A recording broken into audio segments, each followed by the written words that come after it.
દમણમાં 14મી માર્ચના ધૂળેટીના દિવસે મોડી સાંજે નાની દમણના ખારીવાડ વિસ્તારના મુખ્ય રસ્તા પર વોળચકીથી દમણ જૂના બસ સ્ટેન્ડ તરફ વલસાડનો એક 24 થી 25 વર્ષનો નબીરો પોતાની લાલ કલરની બ્રેઝા કાર નંબર GJ15CG3680 લઈને પૂરપાટે ઝડપે આવી રહ્યો હતો, ત્યારે હોટલ તવક્કલ પહેલાં કાર ચાલકે જાણે કેડી મંકોડાને કચડી કાઢ્યા હોય એમ રસ્તામાં પાર્ક કરેલી 3 થી 4 જેટલા વાહનોની સાથે રસ્તા પરથી ચાલતા જઈ રહેલા એક મુસ્લિમ વયોવૃદ્ધને અડફેટમાં લઈ કાર સીધી એક બંધ દુકાનના શટરમાં ઠોકી નજીક રસ્તા પર ઊભી રાખી હતી।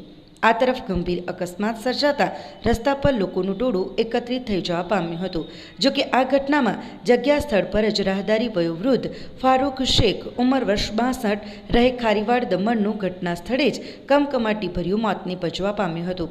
બનાવને પગલે રાહદારીઓએ આ મામલે તાત્કાલિક દમણ પોલીસને જાણ કરતાં નાની દમણ પોલીસની એક ટીમ ઘટના સ્થળ પર આવી પહોંચી હતી અને અકસ્માતથી મોતને ભેટેલા વયોવૃદ્ધની લાશને પોસ્ટમોર્ટમ અર્થે સિવિલ હોસ્પિટલમાં મોકલવાની કાર્યવાહી કરી હતી। સાથે જ બેફામ રીતે અને બેજવાબદારીપૂર્વક કાર હંકારનાર કાર ચાલક સોહમ શ્યામ દેવલાની ઉંમર વર્ષ 24 રહે સહયોગનગર તિથલ ક્રોસ લેન આવાબાઈ સ્કૂલની સામેની ગલીની ધરપકડ કરી પોલીસ ચોપડે ગુનો દાખલ કરી આરોપીને જેલના સળિયા પાછળ ધકેલી આગળની કાર્યવાહી હાથ ધરી છે।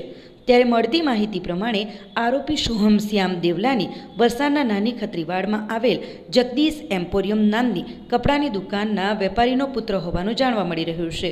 જોકે આરોપી યુવાને દારૂના નશામાં કાર હંકારી હતી કે પછી સભાન અવસ્થામાં એ બાબતે પોલીસે કોઈ ફોડ પાડ્યો નથી, પરંતુ ઘટના સ્થળે એકત્રિત થયેલા લોકટોળામાં ચાલેલી એક ચર્ચા મુજબ આરોપી યુવાન કારમાંથી નીચે ઉતર્યો ત્યારે તે દારૂના નશામાં હોય તેવું લાગી રહ્યું હતું।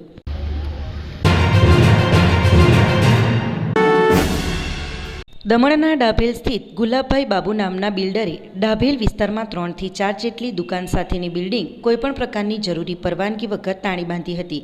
આ સિવાય જમીન પર ચાલ તથા બિલ્ડિંગની ટેરેસ પર પણ ગેરકાયદે બાંધકામ કરી રૂમો બનાવી ભાડા પર પરપ્રાંતીય કામદારોને આપ્યા હતા। જ્યાં દમણના પ્લાનિંગ એન્ડ ડેવલપમેન્ટ ઓથોરિટીના ધ્યાન પર આ વાત આવતા તેમણે ડાભેલના ધર્મિષ્ઠા પાર્ક સ્થિત એક સર્વે હાથ ધર્યો હતો, જેમાં તપાસમાં બિલ્ડરે બિલ્ડિંગ બાંધવાની કોઈપણ પ્રકારની જરૂરી પ્રશાસનિક પરવાનગી લીધી ન હોવાનું સામે આવ્યું હતું। આ અંગે અગાઉ પણ બિલ્ડર જ્યારે આરસીસીનું ચણતર કરી રહ્યા હતા ત્યારે પણ તેમને કામ રોકવા અને અનઅધિકૃત બાંધકામને તોડવા નોટિસ ફટકારી સંબંધિત દસ્તાવેજો રજૂ કરવા નિર્દેશ આપ્યો હતો। સાથે વિકાસ સત્તામંડળના સભ્ય સચિવ પ્રિયાંશુ સિંહ સમક્ષ વ્યક્તિગત સુનાવણી માટે પણ એક તક આપી હતી, પરંતુ આ સુનાવણીમાં પણ બિલ્ડર દ્વારા કોઈ પરવાનગી પત્ર ન રજૂ કરી શકતા આખરે આ મામલે 17 ફેબ્રુઆરી 2025ના રોજ Daman planning and development authority દ્વારા ધર્મિષ્ઠા પાર્ક ખાતે જઈ 200 જેટલા રૂમોવાળી બિલ્ડિંગ પર નોટિસ ચીપકાવી 15 દિવસમાં ખાલી કરી 22 દિવસની અંદર બાંધકામને તોડવા નિર્દેશ બિલ્ડરને આપ્યો હતો। જ્યાં આજરોજ સમય મર્યાદા પૂર્ણ થતાં પ્રશાસન દ્વારા ચુસ્ત પોલીસ બંદોબસ્ત સાથે ડાભેલના ધર્મિષ્ઠા પાર્ક ખાતે બુલડોઝર અને ડ્રિલર મશીન વડે ઇમારતો તોડવાની કાર્યવાહી કરાઈ હતી। ત્યારે પ્રશાસન દ્વારા ગેરકાયદે બાંધકામ તોડવાની કાર્યવાહીને લઈ પ્રદેશના અન્ય ગેરકાયદે બાંધકામ કરનારા લોકોમાં ફફડાટ વ્યાપી જવા પામ્યો છે।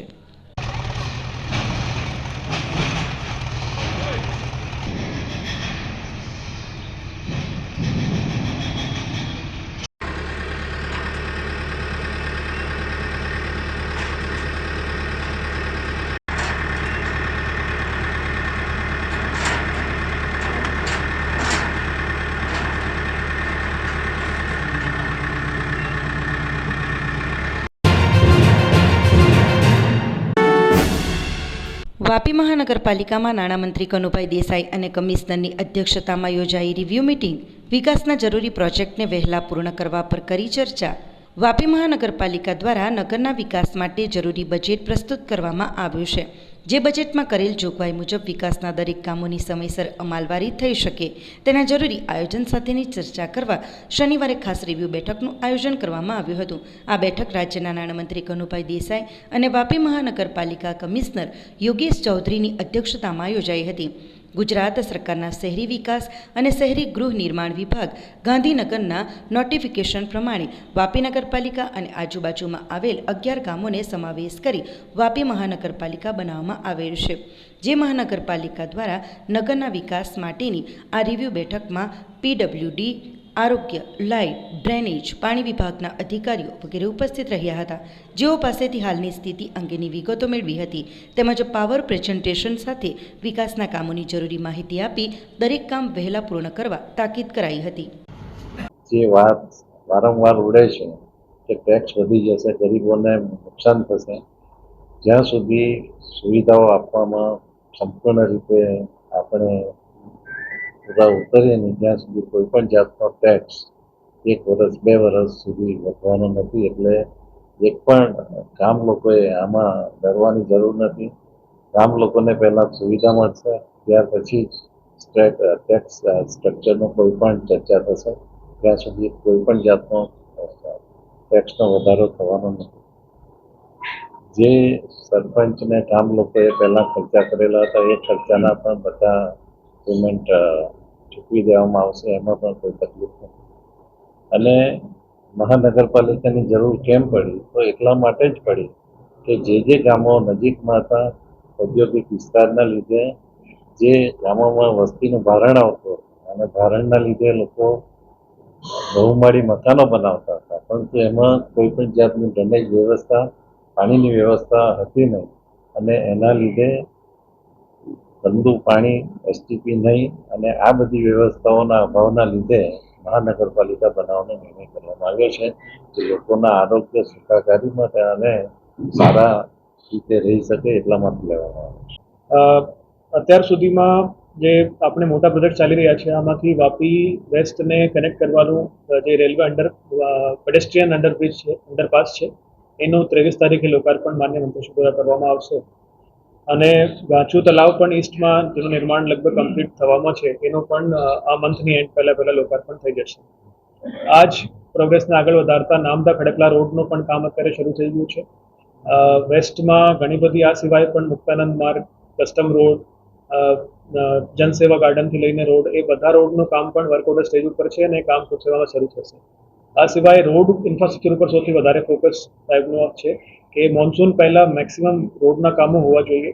અને રોડની સાથે જે વેસ્ટ ટુ ઈસ્ટ કનેક્ટિવિટીના છે, જીયુડીસી જે અંડરપાસ બનાવે છે બલીઠા અંડરપાસ, અમારી પૂરી તૈયારી છે કે 15 મે સુધી એનો લોકાર્પણ થઈ જશે. બલીઠા ઓવરબ્રિજ જેનો એક ભાગ ઓલરેડી સ્ટાર્ટ થઈ ગયું છે, એનો બીજો ભાગ પણ 31 મે સુધી શરૂ થઈ જશે. જે ટાઈપનો બ્રિજ છે અને જે અત્યારે મેઇન આપણે બ્રિજ છે એના અંડરપાસ બનાવવાની કામગીરી, એની પણ અમે ટાર્ગેટ 15 જૂન સુધીનું રાખ્યું છે. આ જ રીતે અમે જે વિલેજ વાઇઝ જે અમે એનો પહેલાં એનો જો ગ્રામ પંચાયતનું બજેટ હતું એના કરતાં લગભગ 4 થી 5 ગણા એનું બજેટ બનાવ્યું છે અને એમાં વિકાસનો એક પ્રોજેક્ટ એક્શન પ્લાન બનાવવામાં આવ્યું છે. ખાસ કરીને ગામોની મેઇન એન્ટ્રી રોડ, ગામોની મેઇન એન્ટ્રીના સ્ટ્રીટ લાઇટના કામો જે અમે પ્રાયોરિટીમાં કરી શકીએ એ બધા કામો 31 મે પહેલાં પૂર્ણ કરવામાં આવશે.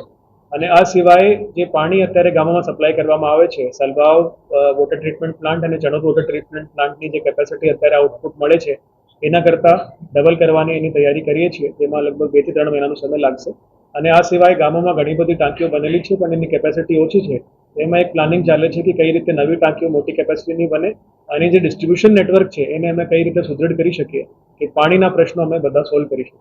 આ મેઇન બ્રિજની બંને બાજુ સર્વિસ રોડનું કામ અમે પ્રાયોરિટીમાં 30 એપ્રિલ સુધી પૂર્ણ કરવાનું ટાર્ગેટ રાખ્યું છે કે એટલીસ્ટ બ્રિજનું કામ તો ઘણું હજી બાકી છે, તો એ મોન્સૂન પહેલાં નહીં થાય, પણ આ બંને બાજુની સર્વિસ રોડનું કામ 30 એપ્રિલ સુધીમાં પૂરું કરીએ તો 1 મહિનાને ટકવામાં પણ પ્રોપરલી સેટલ થઈ જાય અને ચોમાસામાં સર્વિસ રોડમાં કોઈ ઇસ્યુ નહીં આવે એવી અમે કાળજી રાખવાની છે. ધૂળેટી પર્વ નિમિત્તે વલસાડના ભાગલ ગામમાં પરંપરાગત બળદગાડા રેસ યોજાઈ. 5 વર્ષથી યોજાતી સ્પર્ધામાં 8 સ્પર્ધકોએ ભાગ લીધો હતો. વિજેતાઓને રોકડ ઇનામ અને ટ્રોફી એનાયત કરાઈ. વલસાડ તાલુકાના ભાગલ ગામમાં સ્થાનિક યુવકો અને ગામના અગ્રણીઓ દ્વારા પરંપરાગત બળદગાડા રેસનું આયોજન કરવામાં આવ્યું હતું. આ રેસનું આયોજન છેલ્લા 5 વર્ષોથી ધૂળેટી પર્વ નિમિત્તે કરવામાં આવે છે. આધુનિક યુગમાં યુવાનો અને બાળકો મોબાઈલ અને ઇન્ટરનેટની દુનિયામાં વ્યસ્ત રહે છે. આ સમયે ગ્રામ્ય કક્ષાએ યુવાનો અને બાળકોમાં બળદગાડાનું મહત્ત્વ સમજાવવાનો આ એક પ્રયાસ છે. સ્થાનિક પરંપરા અને ખેડૂત સંસ્કૃતિને જીવંત રાખવાનો આ અનોખો પ્રયાસ છે. આ સ્પર્ધામાં 8 બળદગાડા સંચાલકોએ ભાગ લીધો હતો. આ રેસ જોવા માટે આજુબાજુના ગામના લોકો મોટી સંખ્યામાં ઉપસ્થિત રહ્યા હતા. સ્પર્ધકો પાસેથી કોઈ એન્ટ્રી ફી લેવામાં આવી ન હતી. સ્પર્ધાના અંતે વિજેતા અને રનરઅપ સ્પર્ધકોને ગામના અગ્રણીઓના હસ્તે ટ્રોફી અને રોકડ ઇનામ આપવામાં આવ્યા હતા. આ રીતે નવી પેઢીને પરંપરાગત ખેતી સંસ્કૃતિથી પરિચિત કરાવવાનો પ્રયાસ કરવામાં આવ્યો.